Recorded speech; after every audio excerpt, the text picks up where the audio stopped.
everyone, and welcome to the UpstreamLife.com podcast. I'm your host, Vishal Krishna. Today, we have with us Amit Mookim, the president of Thai Mumbai, a chapter under the charter of the global non-profit organization Thai.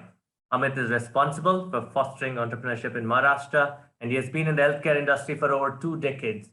Today, he talks about innovation that can go global from India, technology that can transform Indian SMBs and corporate. And finally, he's also going to tell us what's in store with Thai Mumbai. I see a lot of companies coming into Bombay and doing a lot of things. So, Amit, how are you? I'm very well, Vishal. It's great to speak to you, and hello, everyone. And hasn't it been exactly a year since you've taken over? It's been exactly a year. Yes, you're right. And it's been a very, very eventful year, Vishal. With everything that's going on, we'll talk more, but yes. So tell me a little bit. I mean, I've been reading the news right off late and in my break time, and so many unicorns coming out of India, so many people going and listing in the stock exchange in the last 3, 4 months, right? Is that a permanent phenomenon now? Your thoughts from a Thai Mumbai perspective would be great.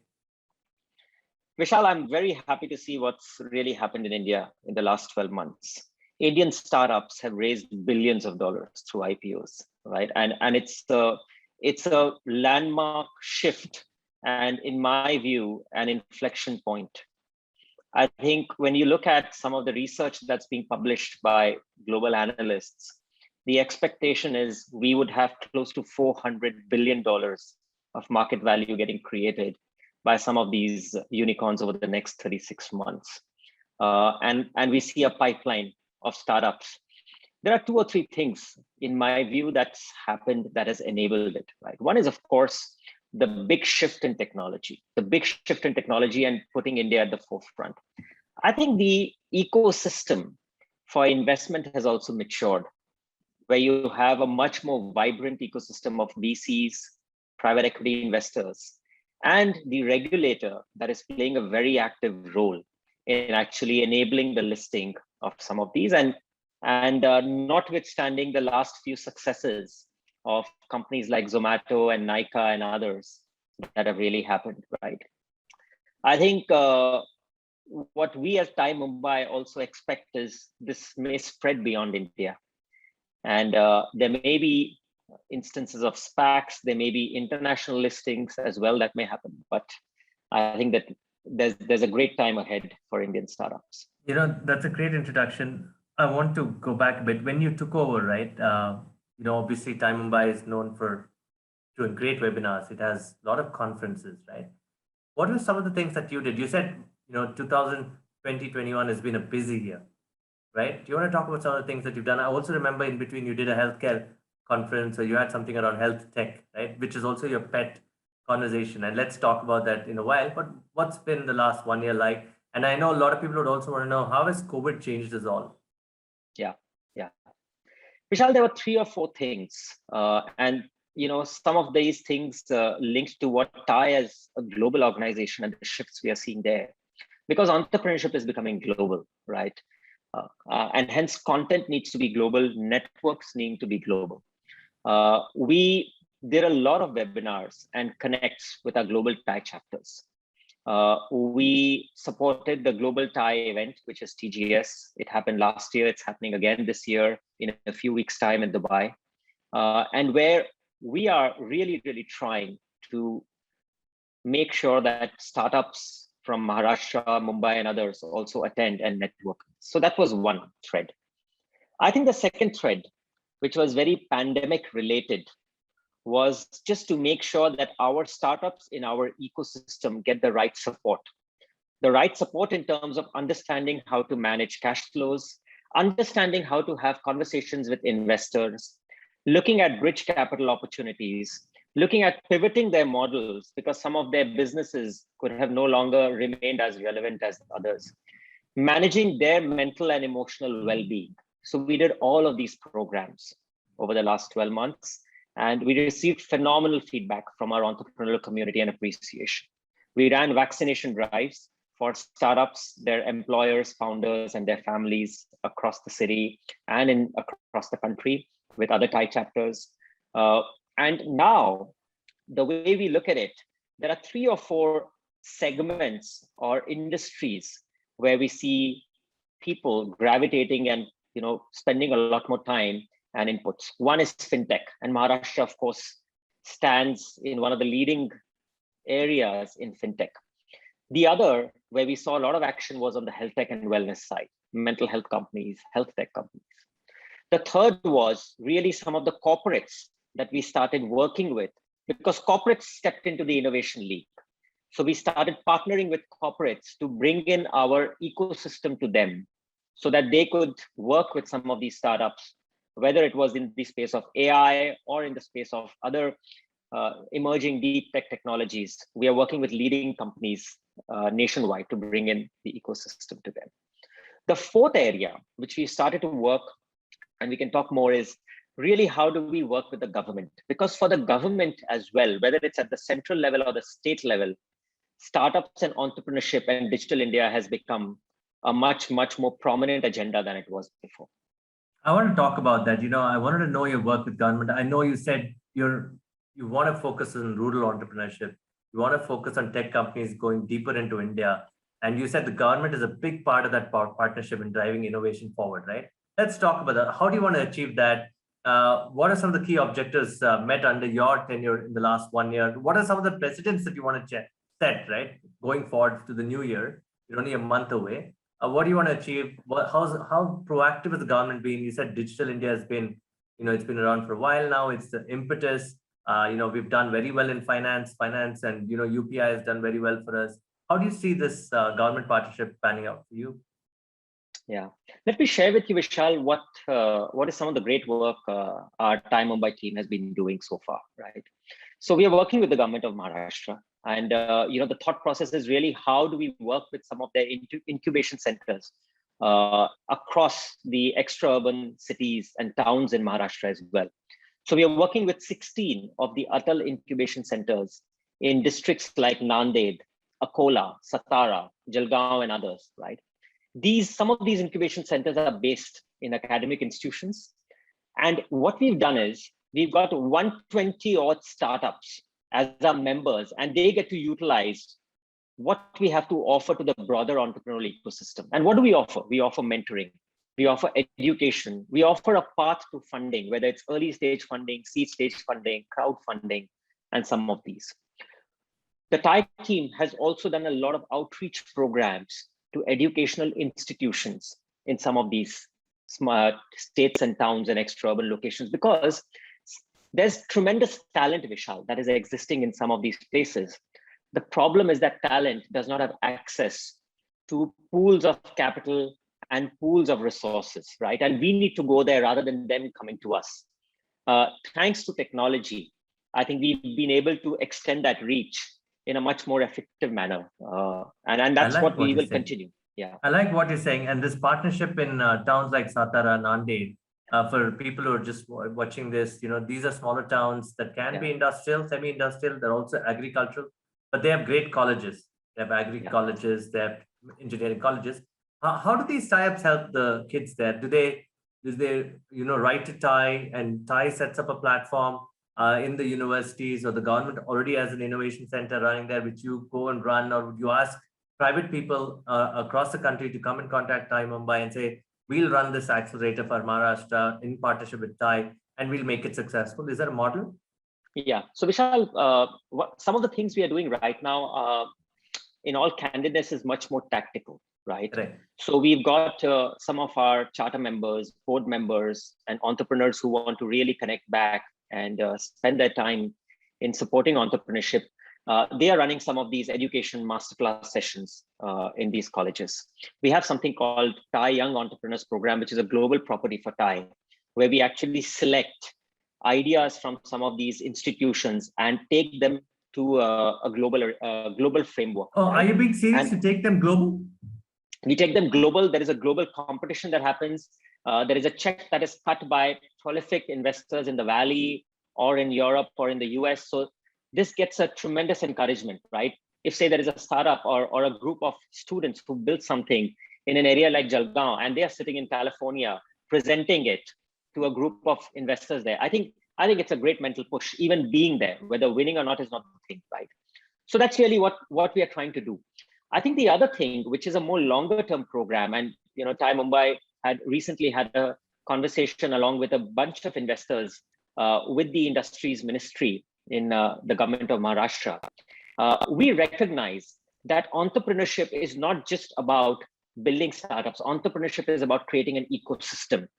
And the ecosystem is really where talent wants to stay. And today, in what is happening in reality, with mobility of talent becoming a reality, we have to make sure that in Maharashtra, we build these ecosystems so that talent can be here. And that's something we've advised and are willing to support the government of Maharashtra to do. So we are working out a whole program with them where Thai can actually work with some of these incubation centers, but more importantly, help them craft a roadmap to actually build certain ecosystems, right? Yeah. Do you see private players come in and say, hey, we're a fund, we'd love to do this with you. Are you open to, I mean, as people watch this podcast, maybe a fund from Singapore might want to come and do something with you, or maybe a fund from Tamil Nadu or Karnataka, or even Delhi for all you know. Is it something that you're encouraging? Is it something more, I want to say, it's not limited to Maharashtra, right? To people living in Maharashtra. It's a global network now, Vishal, thanks to tech. Yes. And our ethos is, we just want to be an enabler, right? We are a non-profit institution. We want to be an enabler, and we want to make sure that we curate and support some of our startups to get opportunities to interact, whether it's a funding community or the government or the corporates, right? So for example, in healthcare, which is closer to my heart, we signed a MOU with NatHealth. Now, NatHealth is a national platform of health providers, medtech companies, insure companies, and life sciences, right? And we are running an innovation program with NatHealth. So there, startups from across the country are becoming part of our network because that's the funnel we are bringing to them. We are working with one more large global technology company where we have created a curated program for AI, which is where we have startups from across the country. So that's our role, Vishal. I was very curious about the ideas, right? I mean, that you spoke about these ideas that are taken global, right? From innovation centers. What is the quality of these ideas? Are they specific to agri-tech? Are they specific to rural innovation, supply chain, or is it healthcare, like you mentioned, or is it across? All kinds, Vishal. We are seeing ideas in sustainability, in healthcare, education, which is a big piece right now, content development, all kinds of ideas. I don't think there's a limitation or there is a differentiation because there are a bunch of students sitting in a extra-urban area that the idea set is different from somebody sitting in a city. That's phenomenal. I mean, Amit, this is heartening to me, right? I mean, for you, this must be very exciting. You must be going out to these rural regions, giving talks to these kids. I mean, has the COVID really changed things? Do people really understand that digital is the future? Or are we making a dent in the university, in the rural side, in Nanded, Satara? What is the impetus? You said resources is what these kids require. Capital is one. They need resources in form of engineering, right? Is it the future Vishal, that's going to work? They need the confidence that they can make it. Yeah, and that confidence comes when you have a very, very encouraging conversation with people who have come from some of those locations and are now running successful companies. So some of the things we try and do is we make sure that some of our charter and board members who have similar stories are going and connecting with these people, right? Because if we give them that confidence, then they know that they can come and they can compete on even footing, right? So that's one. I have to also say that this is a very long road, Vishal. We started this initiative only last year, and because of digital, we've been managed to scale this to some extent. We do need the support of the government. We do need ongoing initiatives on that front, right? Amongst the many things we do. So I see this as a long journey for us. Right, and I want to now get into my pet conversation, which is about SMBs, on whom I've been writing about for 20 years, right? We talk about digital transformation. In the early days, digital transformation was transformation to ERP. Then came the CRM world, then obviously the AI world, right?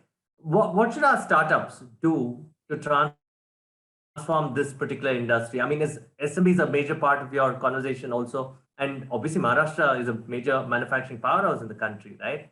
Do you see a major shift in adoption of these technologies such as AI that you just spoke about, or is it early days? Do you think Indian SMEs should finally open up to working with these startups and start scaling? For example, you look at the D2C businesses that have come out of Mumbai and all those places, right? They contract manufacture their brand, but global scale, some of these businesses, right? We talk about Nika and the rest also, obviously, they just grow phenomenally fast. You think that's something that the old legacy families in the SMB world should learn from the startups? No, 100%. I think one is there's a big shift in any case towards adoption of digital, right? I can see a lot more SMBs who were never in the digital space now even talking about how to get onto digital channels. I think the other thing related to this, Vishal, and I see this as a massive opportunity over the next decade. And in some ways, it maybe just be bigger than the IT services boom that happened when you and I were younger. Is the SaaS space, right? Yeah. And the evidence of that is of the 40, 50 odd unicorns already, there are quite a few unicorns in the B2B SaaS space. And I think it's a great time. I think it's a great time to be a B2B SaaS founder in India today, right? I think the other pieces, just given where India is positioned, it enables the adoption of companies or the openness of global companies to look at SaaS companies from India, right? And I think the penetration is very low, so there is a huge headroom for growth. I think the SMBs can really access some of the cost-effective solutions. I think it opens up the door for them to move some of these services to the cloud or integrate some of their software through SaaS platforms. I think that's where the big opportunity is. TIE is working very actively across chapters on promoting SaaS startups. There are other large organizations like NASSCOM and SaaS Boomi, etc. as well. So I think that's where the future is. That's important. Now I want to talk about, I'm going to read out each vertical and let me know what your thoughts on that vertical would be and what can be done from a TIE Mumbai perspective. Let's start with fintech. You said Mumbai has done very well in fintech, and rightly so, right? Fintech at the heart of Bombay is a financial center. Where are we heading there? You think UPI has changed the game tenfold? 100%. I think every big disruption, whether positive or negative, one of the sectors it's pushed is fintech. And there is an ambition in TIE. I mean, we spoke about it since the last 4 to 5 years, but now there is a fintech special interest group that has got created within TIE Mumbai. We are actively discussing with the government to even create a fintech hub. We've got large corporates who are now part of the TIE network to actually support fintech startups. And I see Mumbai being one of the anchor locations, apart from cities like Singapore, etc., to be a hub for fintech startups. What do you mean by a hub? Can you elaborate further? By hub meaning you want to create an entire ecosystem around it, saying, okay, we have BSc NSE there. You want to create an ecosystem of incubation centers around the BSc NSE and the banks and the other NBFCs around. Is that what you're envisioning? Absolutely, Vishal. So I mean, to me, an ecosystem is 3 or 4 parts, right? One is Mumbai is associated with finance. So it has all the large financial institutions, right? Who very actively are in any case involved in fintech. I think it has the entire investment community, which is investing in fintech. It has a few unicorns that are already there in the space, right? And now with the government, one of the things we want to figure out is, can we create, even if possible, a fintech center, right, in the city or in the center of the city, and TIE can support it, where you have startups that are in there, supported by some of these corporates, invested in by some of these institutions. And that requires an overall program and a vision, which is not only TIE Mumbai's vision, Vishal, but has to be aligned with some of these institutions and the government. What lends credibility to this is the branding or the image of Mumbai already as a hub for finance, right? That is true. I mean, I really look forward to that. I think do you see individual large corporate banks investing in these things, or do you see TIE championing this as a partnership with these banks and government agencies partnering? Yeah. So Vishal, as I said, we'll always be the enabler, right? Already banks and institutions are doing this. Correct. I mean, they all individually in silos, yes. Individually. I mean, we can be a catalyst where we can Correct. Curate and bring in some of these. We can one of the things we are doing very actively is also going and partnering with colleges and institutions that have courses relating to topics of interest, right? So that you try bringing in entrepreneurs and future entrepreneurs from there, right? Some of these corporates want to run hackathons in some of these institutions, right? So TIE can be a platform for that. So that's where we come in and play a role. Okay, would that be a playbook for all sectors that I'm going to put about? Let me talk about the next sector that can be, and it's up your alley. I wanted to get deeper into health tech, right? Health tech can be many things, right? We have insurance companies there in Mumbai. We have some of the large hospitals and chains in Mumbai, right? We also have great medical colleges in the Maharashtra region, right? Yeah. Will the same approach of fintech work here, or more so fintech is more defined because it is more organized in terms of looking towards innovation? I'm not saying that healthcare is not innovative, but maybe it needs a different way of looking at things. Yeah, healthcare needs a different way. I don't think health tech and fintech, I would paint with the same brush. I think fintech has a much clearer proposition associated to Maharashtra Correct. and Mumbai. Correct. Health tech is more federated. It is something that we would support very actively, given the membership base we have and the network we have. And we have a global special interest group for health tech. So TIE Mumbai is an active part for TIE Global on the healthcare piece. And some of the things we are trying to do for health tech, Vishal, I think there are two pieces we are trying to support. One is, how do we bring more innovation into the mainstream healthcare sector? Because the life sciences and the provider industry are starved of innovation. Absolutely. Right? So we are trying to form a bridge there, which was when I was explaining the association we formed with Nat Health, right? To bring in innovation into healthcare companies. That's one. I think the second thing is, and this is my personal belief, is, India has to take healthcare global. It's global healthcare has come to India, right? We have multinational life sciences companies, multinational med device companies. We want to see how many Indian companies have gone global, and that can only happen when we expose them into the global network, which is why we very consciously raised our hand and became part of our global healthcare initiative chapter, right? Okay. So that we could form some of that funnel. So that's really how it's different from fintech. Okay, and the global funnel will be bringing mentors from global companies coming in and talking to startups here, and then stitching the gap. I mean, obviously, you'll be the enabler between the ecosystem and the startups and the global network. Do you think the global network will bring in value in terms of money, or in terms of understanding IP, in terms of manufacturing of a device, maybe, or understanding the supply chain of healthcare, maybe? Or are we good at supply chain and all we need is thinking about the health tech engineering part of it? The problem we've solved to a large extent is the problem of local affordability and Absolutely. access, right? I think there's a lot to learn on design. There's a lot to learn on analytics and evidence-based, creation of healthcare models. And I think that's where this knowledge has to exchange. And I see this, and we're trying to enable that, where we are getting in global entrepreneurs, global startups, global funds to interact with our local startups, so that that awareness can come. Interesting. Okay, great. Moving on to the next vertical, which I like from the Maharashtra perspective, is because I was always covering automobile, is robotics, the use of AI in a manufacturing plant. How important is that to you? So we've not really focused on it in a big way, Vishal.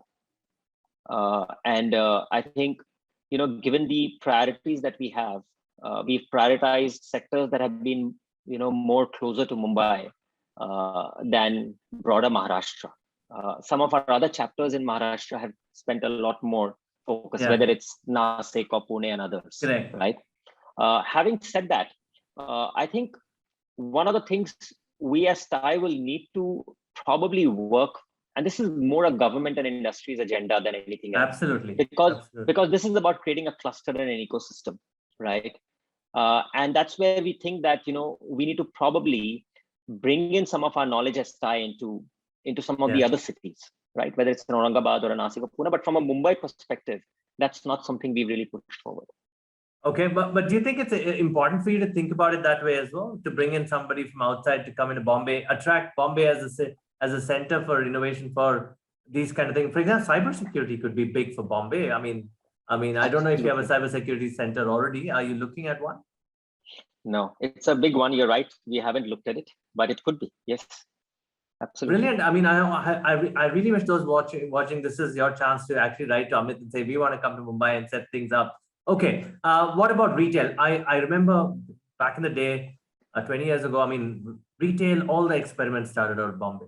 You know, Aditya Yeah. Birla Moore back then. You know, you had Kishore Biani. It was big back then, right? You had Reliance doing its entire retail thing. You had Spencer's also tried big, right? What is your retail story? Is there an interest in retail? You see D2C, you see D2C news every day now.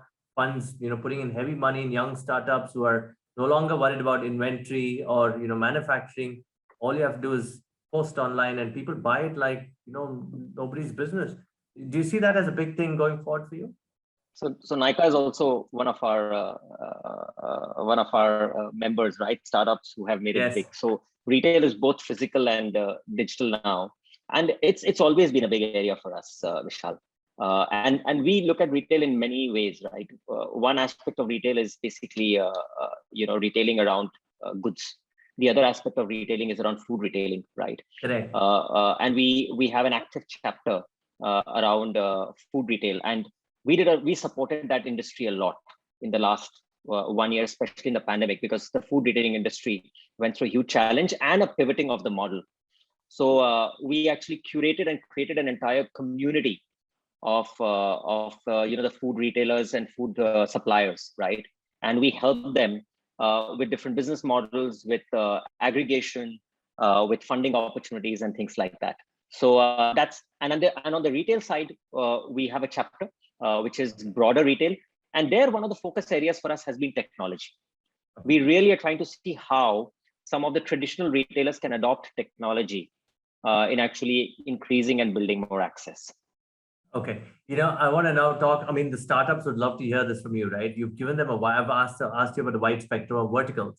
You should also tell a lot of startups that, look, you can be from any part of the country, but you can still go to Bombay and set up shop, right? You want to talk about how the ecosystem itself is growing within Bombay, the kind of mentoring that Time Mumbai offers, right? If they set up shop in Bombay, and what is it? I mean, let's give them perspective, right? What's Time Mumbai known for? If you look at it, what I've seen from Time Mumbai is it organizes great conferences. Some of the best global names come there, right? I'd love to know why should startups come to Bombay and work with Time Mumbai's guidance? So first of all, Vishal, I think the biggest reason is we at Time Mumbai are committed to making the journey of a startup as fulfilling as possible, right? And we try and do our best, whether they are from any part of the world. The way we look at it is not to get them to Mumbai, but to get them the kind of support they need from any part of the network that I can offer. That's phenomenal. That's a phenomenal answer. Yeah, that's important. I think that's one. In specifics, some of the things Mumbai offers is a very, very vibrant ecosystem of entrepreneurs as well as funds and HNIs who are very active in the investing community, right? It offers a massive platform where capital is accessible in a very institutional way. So that's something which and in our own network, both at the board and the charter and the community we've curated, we have a very prolific network of investors, right from the angel investing to private equity. So that's number one. I think number two is just having been a chapter that has been in formation for so many years. I think the experience and the learnings we've had along the way, we've now started to apply them, and which is where I think I'm very, very proud of the way we pivoted ourselves in the pandemic. And we published, I think, if I'm not mistaken, and I'll defer to Naveen to give you statistics, but we ran more than 300 webinars, right? I think so. I think I'm familiar with that news. Yes, it's closer to that number. It's true. Exactly, and we couldn't have done it if we did not really have the maturity as a chapter to do that. Number three is today when we look at the influence that Time Mumbai has within the ecosystem, whether it's the government, whether it's the investor network, whether it's the startup network or the founder network, and the maturity of some of the interest groups we have created. So we've created an interest group in fintech.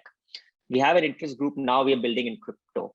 We built an interest group in health tech, media and entertainment, food, retailing, and some of the others, right? We are trying to build an interest group in sustainability now.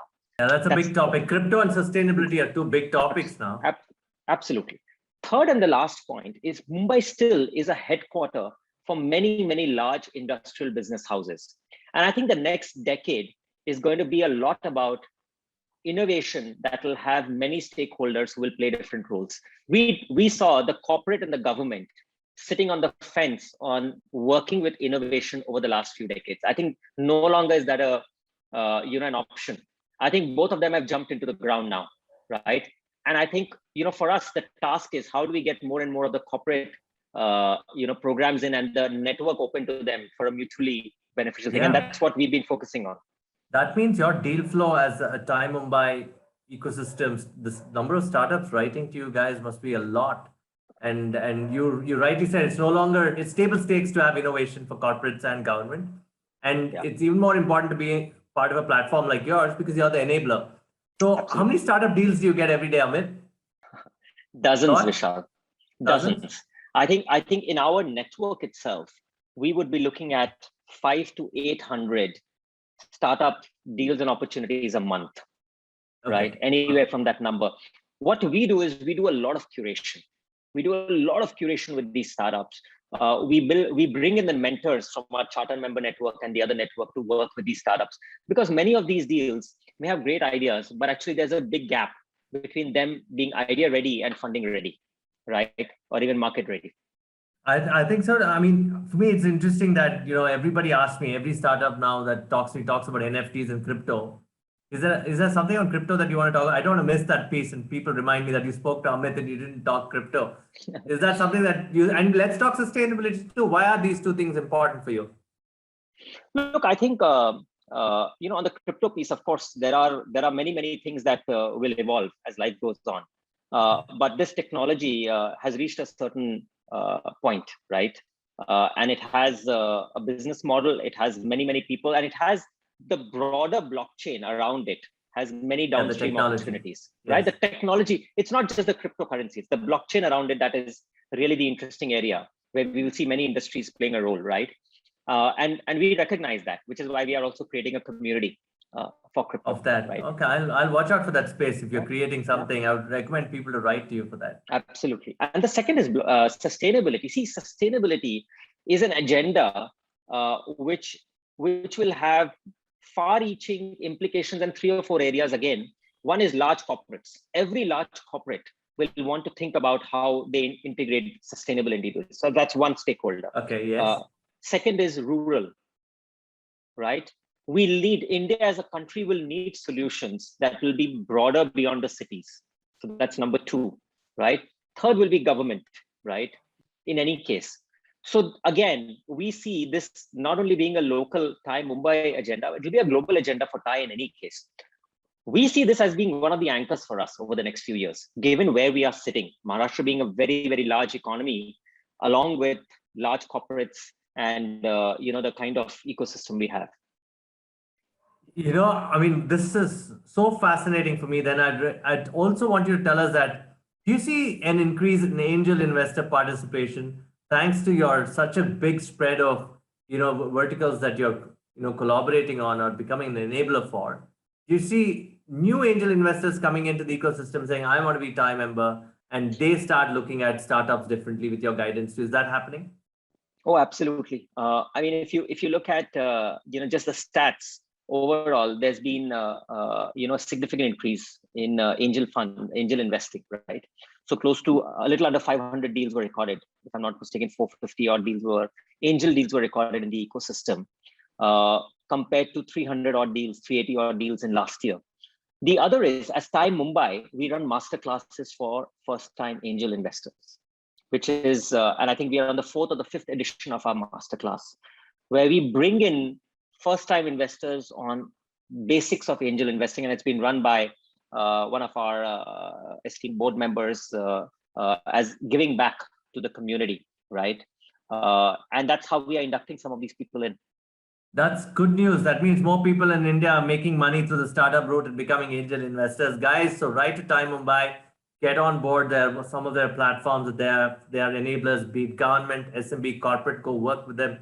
Go build your startup, go get mentored by them. Right? I want to ask you two more difficult questions if it's okay by you. Okay. What is your guide to happiness? Balance.